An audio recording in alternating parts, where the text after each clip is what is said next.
Ennesima strage di innocenti. Ma qual è il senso di tutto ciò?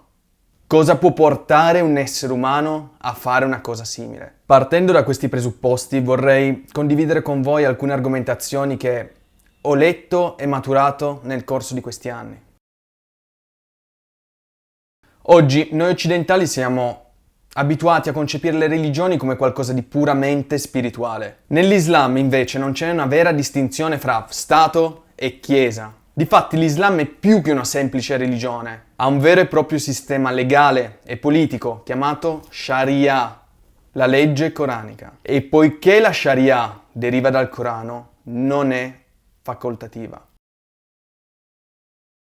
Maometto, l'esempio da seguire per tutti i musulmani, ha decapitato i 600 membri maschi della tribù ebrea Banu Qurayza, vendendo le donne come schiave, perché si rifiutavano di riconoscerlo come profeta. Così l'ISIS è perfettamente nella scia scia. Per chi sostiene che quello dello Stato islamico non è vero Islam, se avesse ragione non sarebbe vero Islam neanche quello di Maometto. Ci tengo a precisare che io sono un ateo antiteista, ma nonostante questo ho l'onestà intellettuale di riconoscere che c'è differenza fra un Maometto che fa questo genere di cose e un Gesù Cristo che muore in croce perdonando perfino chi ce l'ha messo.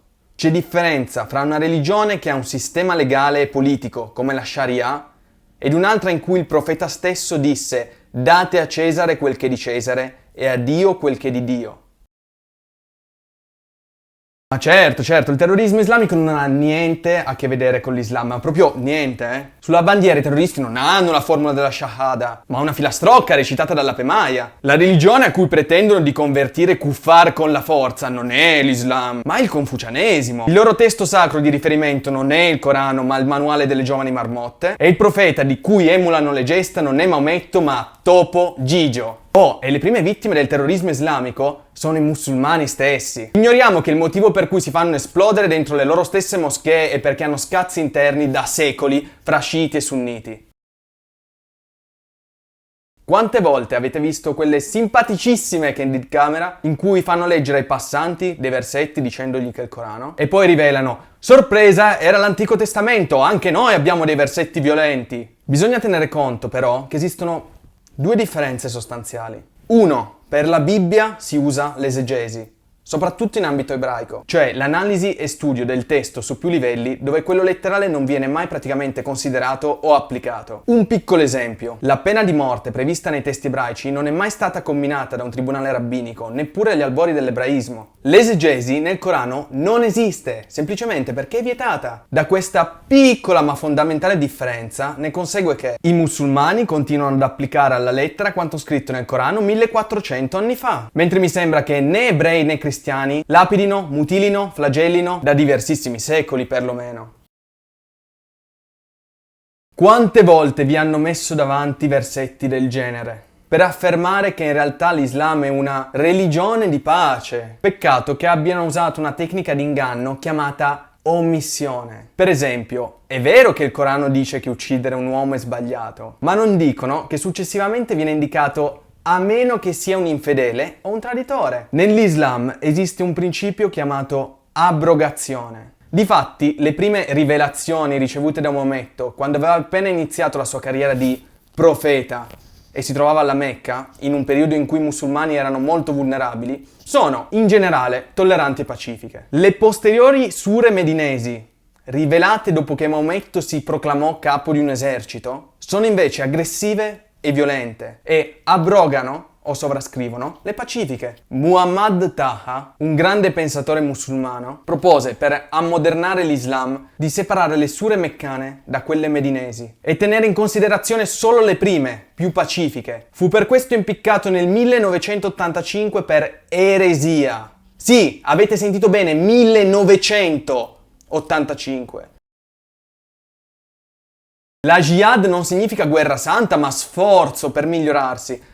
Altro piccolo ingannino della religione della pace. Esistono infatti 4 tipi di jihad. Personale, ovvero contro le proprie passioni, ed è quella che tutti pubblicizzano. Parola, per ricordare obblighi e convertire. Mano, per applicare la Sharia, la legge islamica di cui parlavamo prima. E dulcis in fundo, spada, per combattere i miscredenti ovunque si trovino. Sura 9, versetto 5. Ovvero, noi. Tranne se sei cristiano, in quel caso ti basta pagare una piccola tassa, un pizzo sull'essere infedele chiamato Shiza.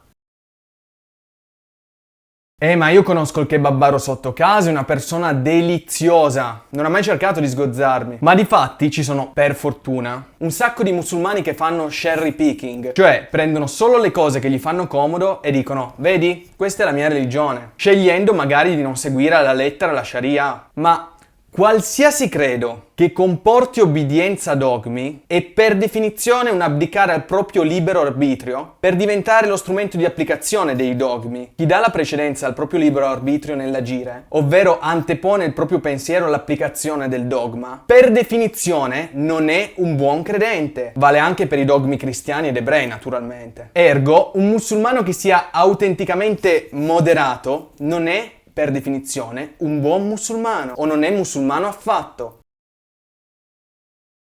Vi invito a notare che nell'Islam da sempre esiste la possibilità di affermare qualunque cosa, persino rinnegare la propria fede, se ci si considera esposti ad un pericolo. Per un buon musulmano è sempre possibile, e spesso abituale, usare la dissimulazione e la riserva mentale per ottenere dei vantaggi dagli infedeli. È giusto tenerlo a mente quando in televisione intervistano certi esponenti di associazioni islamiche. Chi vuole più informazioni, approfondisca questa parola chiave.